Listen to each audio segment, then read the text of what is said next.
This clip is brought to you by VegasWinners.com.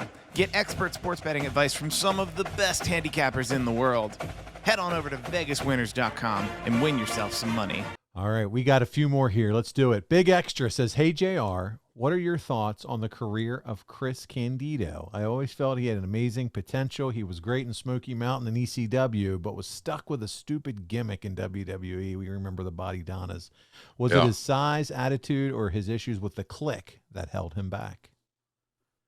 I had a lot of time for Chris. Chris was kind of earning his wings in Smoky Mountain when I was there.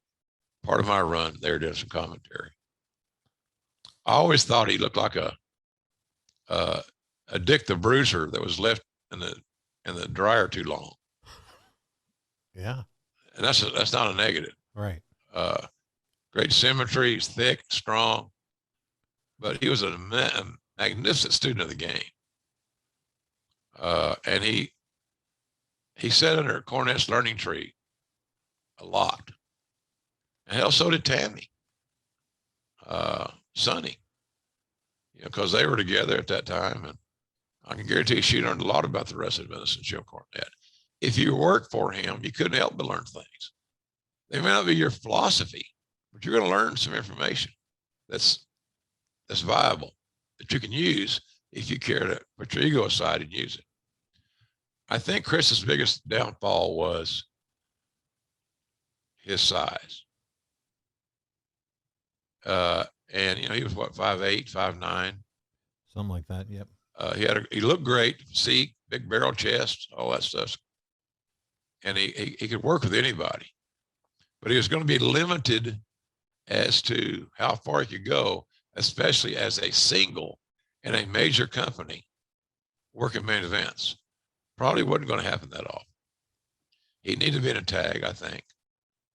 But it wasn't his work, Paul. It was not Chris Candido's work. His work was excellent.